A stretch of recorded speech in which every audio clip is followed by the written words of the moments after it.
Welcome to SOL 208, Study Session 6, Conflict in the Workplace. Introduction. Workers and management are engaged in a continuous determination of what constitutes a fair day's work pay, bargaining processes, supervision procedure, safety procedures, etc. All these decisions call for cooperation and conflict at the same time. In this study session, we will focus our discussion on the concept and sources of industrial conflict. Learning outcomes. When you have studied this session, you should be able to explain the meaning of industrial conflict, discuss the different schools of thought, divergent views on industrial conflict. 3. Identify the sources of industrial conflict.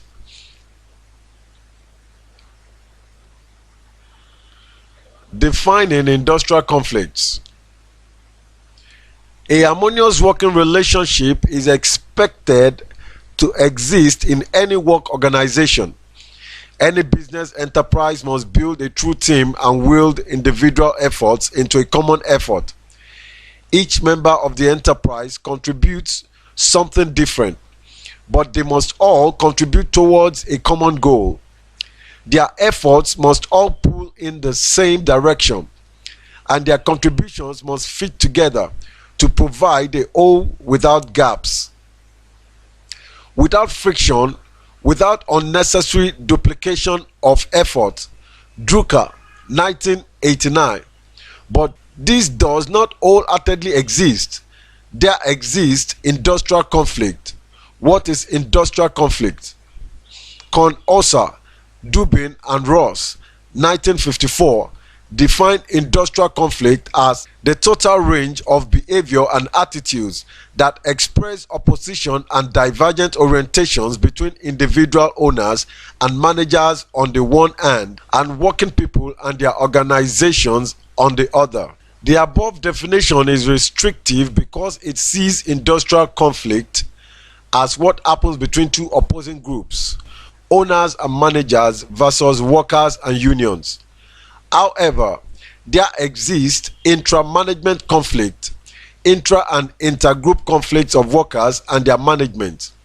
Therefore, Fajano, 1995, sees industrial conflict as the inability of these parties, either between employer and employees or within their groups, to reach agreement on any issue connected with the object of employer-employees interaction, whether or not this inability results in strikes or lockouts or other forms of protestations.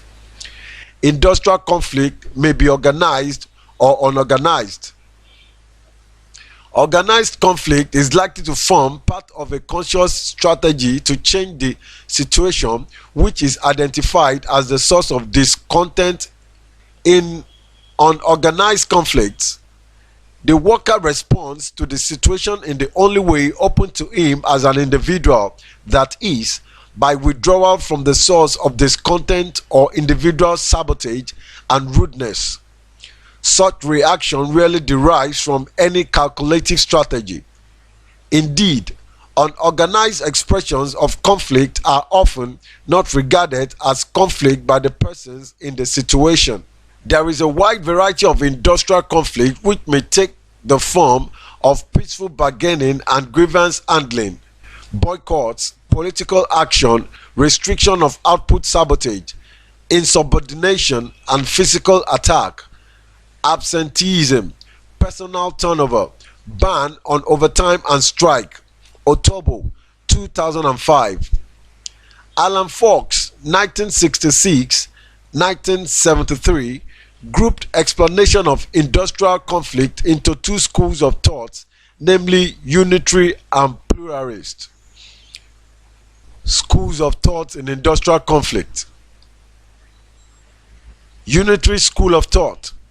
The unitary school of thought believes that work organizations are unified bodies in which everyone shows the same goal.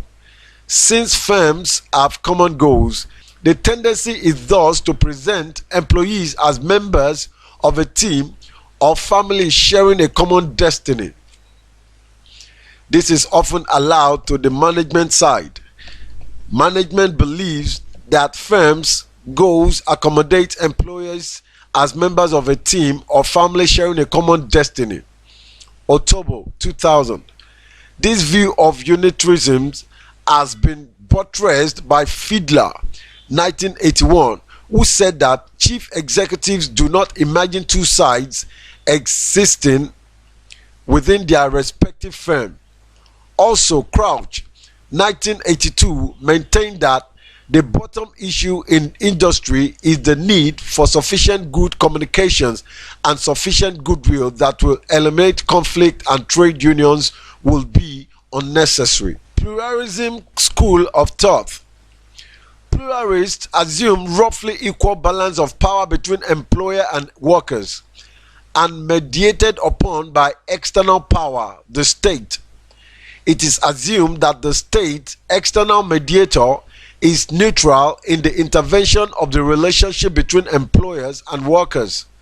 Most pluralists are termed institutional pluralists because they concentrate on organizations and institutions.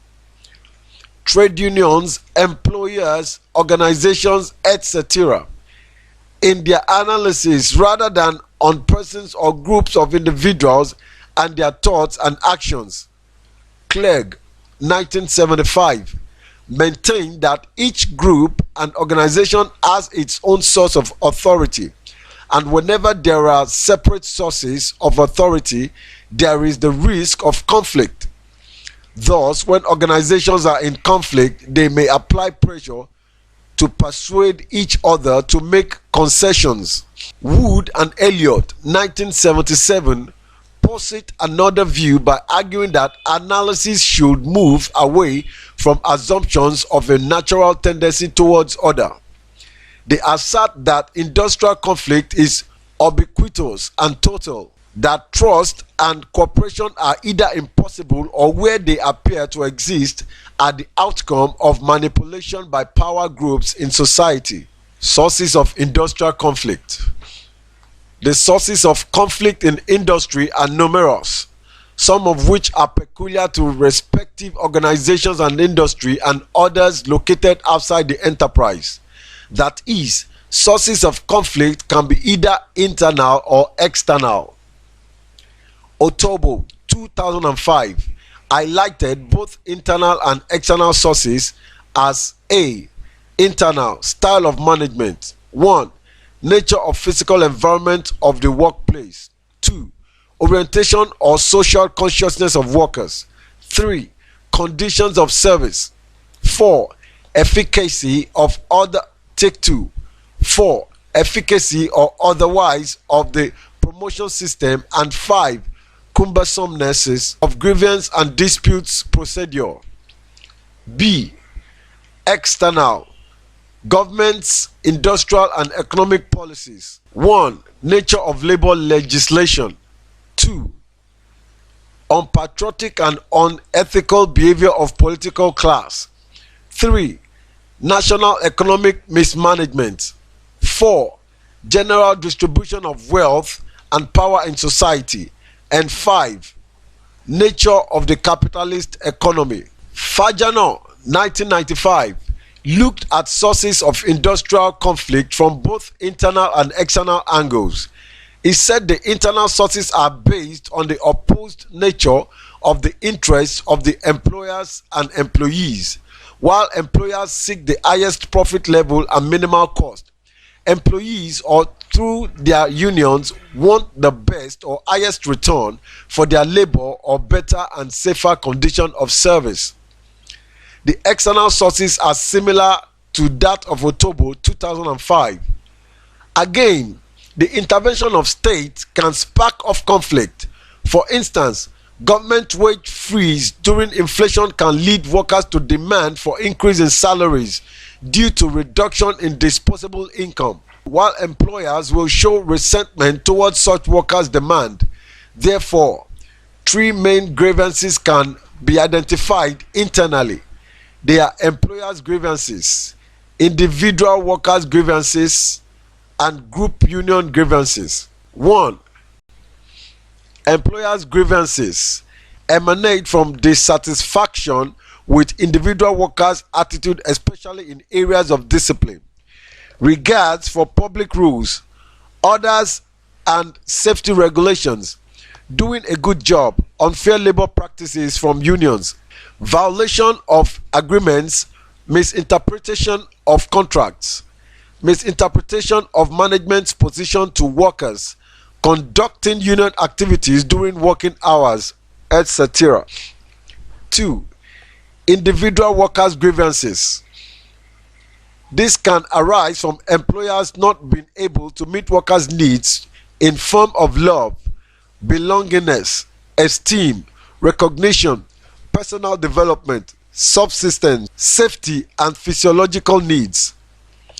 Others are inadequate communication between and within employees and employers. 3. Collective grievances. Most of the individual grievances can culminate into collective grievances against management. Thus, workers can express collective grievances on wage issues, supervision, seniority, and discharge, general working conditions, the style of management, efficacy, and otherwise of the promotion system, unfair labor practices, non-implementation of collective agreement. Study session summary. In this study session, we discussed the concept of industrial conflict as absence of industrial harmony due to non-consensus of attainment or personal goal by either parties, labor and management, or within parties, intra-conflict.